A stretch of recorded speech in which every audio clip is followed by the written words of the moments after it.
کہ مولانا سعد صاحب کی یہ بات تو سراسر حدیث کے خلاف ہے۔ دعوت اللہ کے بغیر ایمان کی تکمیل کا کوئی ذریعہ نہیں ہے، کوئی ذریعہ نہیں ہے، نہ تہجد ہے، نہ تلاوت ہے، نہ ذکر ہے، نہ روزہ ہے، نہ نماز ہے، نہ حج ہے، نہ کچھ نہیں ہے۔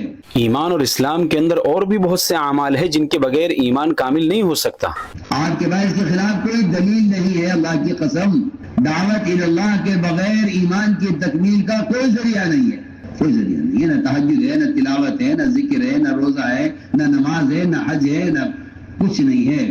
میں کھل کر کہہ رہا ہوں، دلائل کے ساتھ عرض کر رہا ہوں۔ جیسا کہ آپ نے سنا، مولانا سعد صاحب نے یہ بیان 2025 فروری کھارگھر کے تبلیغی اجتماع میں دیا۔ مولانا محترم کی بات کیوں غلط ہے، اس پر نقلی دلائل یعنی قرآن و سنت سے دلائل تو میں بعد میں دوں گا، پہلے اس پر ایک عقلی دلیل بھی لے لیجیے۔ مولانا محترم کی بات میں جو غلطی اور لاجیکل فیلیسی ہے، اس کو ایک حصی مثال سے سمجھیے۔ مولانا محترم نے یہ دعویٰ کیا کہ دعوت کے بغیر ایمان کامل نہیں ہو سکتا۔ یہ ایسا ہی ہے جیسے کہ ہمارے ملک ہندوستان کے بارے میں کوئی یہ کہے کہ گجرات کے بغیر ہندوستان کامل اور مکمل نہیں ہو سکتا، تو ایسے شخص کو یہ جواب دیا جائے گا کہ چلو ہمارا ظرف وسیع ہے، ہم نے آپ کی بات مان لی کہ گجرات کے بغیر ہندوستان کامل اور مکمل نہیں ہو سکتا، لیکن سوال یہ ہے کہ ہندوستان کے کامل اور مکمل ہونے میں صرف گجرات کی کیا خصوصیت ہے؟ یہ بات تو ہندوستان کے ہر سٹیٹ کے بارے میں آپ کہہ سکتے ہیں کہ مہاراشٹر کے بغیر بھی ہندوستان کامل اور مکمل نہیں ہو سکتا، اتر پردیش والے کہیں گے کہ اتر پردیش کے بغیر بھی ہندوستان کامل اور مکمل نہیں ہو سکتا، یہاں تک کہ لکشدیپ اور انڈمان نکوبار آئلینڈز جو جغرافیکلی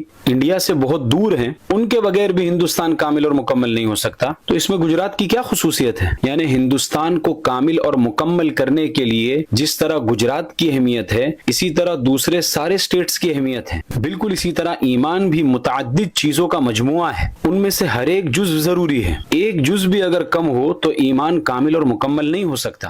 جیسے ایک کوئن کے اگر آپ 4 ٹکڑے کر دو تو اس میں سے ایک ٹکڑا یہ کہنے لگے کہ میرے بغیر یہ سکہ مکمل نہیں ہو سکتا، تو یہی اہمیت تو دوسرے تیسرے اور چوتھے ٹکڑے کی بھی ہے۔ بالکل اسی طرح جس طرح دعوت کے بغیر ایمان کامل نہیں ہو سکتا، ایمان اور اسلام کے اندر اور بھی بہت سے اعمال ہیں جن کے بغیر ایمان کامل نہیں ہو سکتا۔ اور اگر آپ یہ کہو کہ ہماری مراد اجزائے مقومہ نہیں بلکہ اجزائے مکملہ اور محسنہ ہے، تو دفع دخل مقدر کے طور پر اس کا جواب بھی آپ سن لیجئے کہ جب آپ نے دعوت اللہ کا تقابل نماز، روزہ اور حج کے ساتھ میں کر دیا جو کہ ایمان اور اسلام کے اجزائے مقومہ ہے نہ کہ محسنہ اور مکملہ۔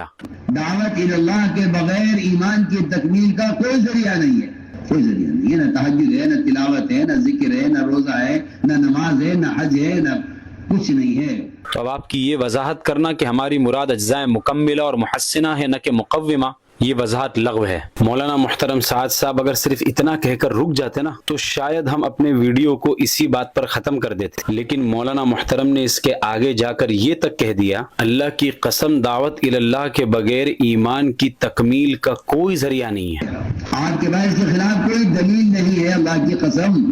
دعوت اللہ کے بغیر ایمان کی تکمیل کا کوئی ذریعہ نہیں ہے۔ یعنی دعوت اللہ کے ذریعے سے ایمان کی تکمیل کو صرف ثابت نہیں کیا بلکہ دوسرے سارے اعمال کی نفی اور انکار کر دیا کہ کسی بھی چیز کے ذریعے سے ایمان کامل ہو ہی نہیں سکتا، اور پورے ایمان کو سمیٹ کر دعوت اور تبلیغ میں بند کر دیا۔ یہی بدعت کی شان ہوتی ہے۔ آپ کسی بھی بدعتی گروپ کو اٹھا کر دیکھ لیجئے، بدعتی گروپ کے نزدیک ان کا جو ایک مخصوص عمل ہوتا ہے جس سے ان کی پہچان ہوتی ہے، وہ پورے اسلام اور ایمان کو اسی میں سمٹا ہوا مانتے ہیں۔ بریلویوں کو آپ دیکھیے، ان کے نزدیک پورا اسلام عشق رسول اور درگاہوں میں سمٹا ہوا ہے، جبکہ فخر موجودات صلی اللہ علیہ وسلم سے محبت ہم بھی کرتے ہیں۔ بالکل اسی طرح مولانا سعد صاحب نے ایمان کی تکمیل کو بھی دعوت اور تبلیغ ہی کے اندر سمیٹ دیا کہ ایمان کی تکمیل اگر ہوگی تو دعوت ہی کے ذریعے سے ہوگی، اور اس کے علاوہ کوئی بھی چیز ایمان کو کامل نہیں کر سکتی۔ کچھ علماء نے مجھ پر یہ اعتراض بھی کیا کہ میں فقط اپنے علم ہی پر اعتماد کر کے یہ ساری باتیں کرتا ہوں، تو ایسے علماء کے لیے دارالعلوم دیوبند کا یہ فتویٰ پیش خدمت ہے تاکہ وہ یہ نہ سمجھے کہ میں فقط اپنا علمی حوصلہ دکھا رہا ہوں۔ مستفتی نے یہ سوال کیا کہ ایک جماعتی بھائی یہ اکثر کہا کرتے ہیں کہ کوئی سارا دن قرآن پڑھے، ذکر کرے، روزہ رکھے، جو بھی عمل کر لے تو اس کا ذرہ برابر بھی ایمان نہیں بڑھے گا۔ اب دارالعلوم دیوبند کا آپ جواب دیکھیے، کوئی بھی نیک عمل کیا جائے اس سے ایمان کی کیفیت بڑھتی ہے، اور دلیل قرآن سے دی، وَإِذَا تُلِيَتْ عَلَيْهِمْ آيَاتُهُ زَادَتْهُمْ ایمانا۔